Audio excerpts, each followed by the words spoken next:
This is a message to divorced and disgraced Stephen Hilton. You are to leave the transgender community alone. This is not a request. You are getting dangerously close to the find out phase of your campaign. You have 24 hours to comply. Come on.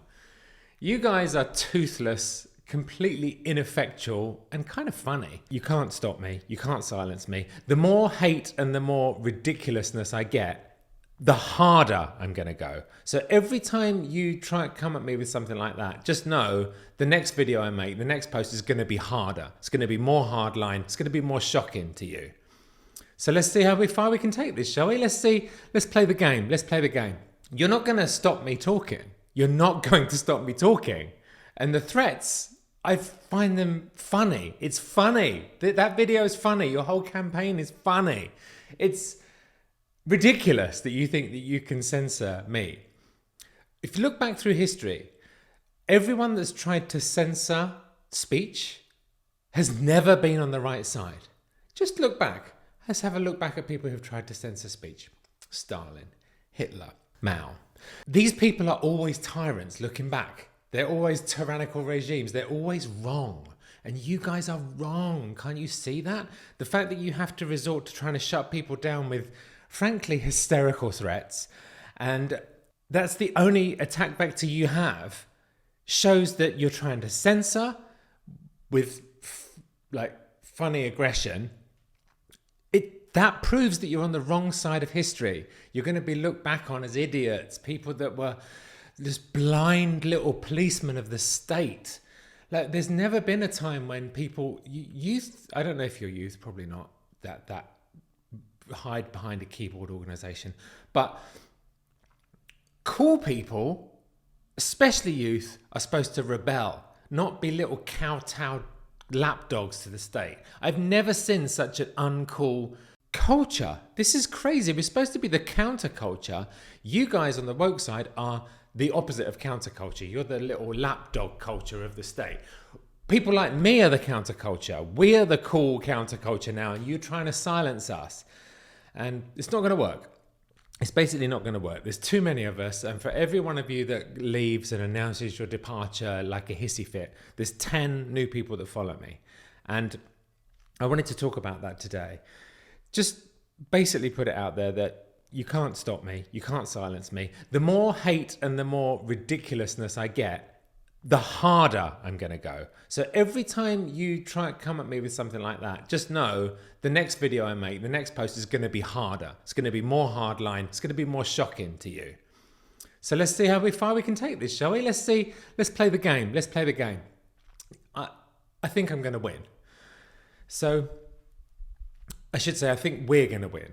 We're the moral majority. We're the people who now find ourselves to be the counterculture, which, by the way, is a cool position to be in. Way cooler than being the government lapdogs. But yeah, I wanted to come on here and talk about that because I want you guys who are with me to see the lengths they'll go to silence us, because they don't have any argument. There's no argument. It's just literal threats and character smearing.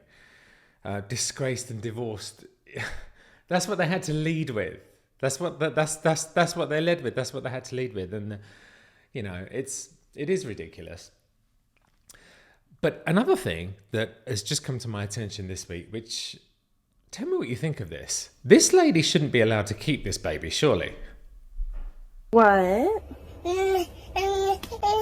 You may not touch my belly button. That's my body, and I don't want you to touch it that way. Yeah, you may touch your own belly button, but I do not want my belly button to be touched. Okay?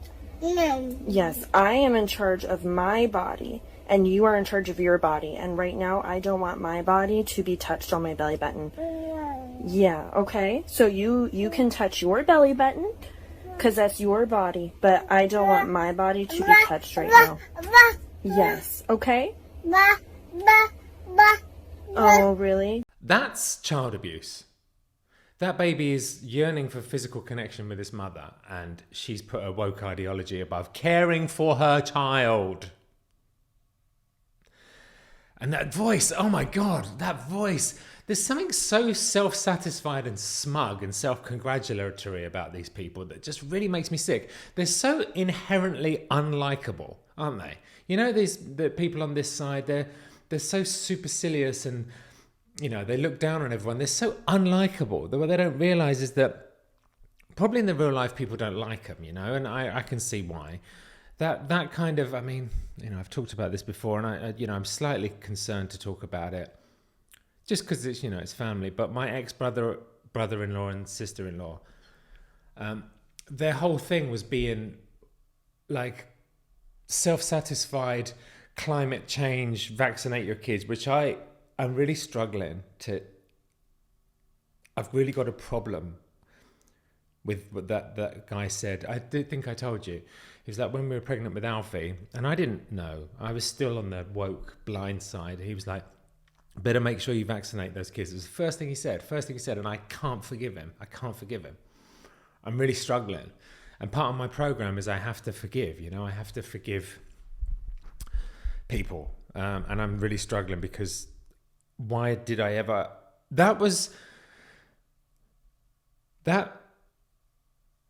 point was the start of my aggressive transformation from woke to anti-woke.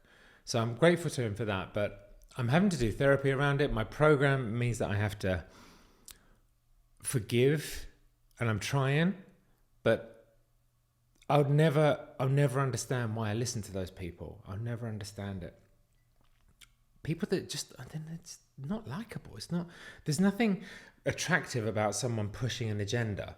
It's attraction rather than promotion with viewpoints. Like, if your viewpoint is attractive enough, people will come. The trans activist, LGBTQ activist is the opposite of attraction. It's aggressive pushing and promotion. And if people have to resort to that, and especially threats against people who are trying to say anything different, look at the video like I just showed you, it shows you that their argument is very flimsy and it's based kind of on nothing. But yeah, so I wanted to make this video today because I want for you to see the only thing they have against us is like character slurs and stuff they make up. B, to tell those people I'm not scared, and C, to tell all of you that the more you come after me, the more shocking I'm going to be, the more hardline I'm going to be, the more I'm going to upset you. So fine, I don't mind it. It's a game at this point. It's fun. It's fun to me because I believe in this cause.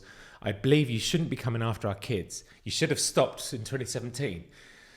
This whole movement, the LGBTQ trans movement, 2017 would have been a good place to stop. But then you kept pushing, and then you came after our kids. And then you started pushing our gender ideology onto our kids, the most susceptible of which happened to be autistic. And then you started pushing genital mutilation. And then ultimately you started trying to push for sterilization of what is basically autistic people. When that happened, I can't stay silent. I'm going to keep going. Nothing's going to stop me. You'll have to kill me. On that note, I will see you next week. And all you guys that support me, I love you. You know I do. Let's stand together against this craziness.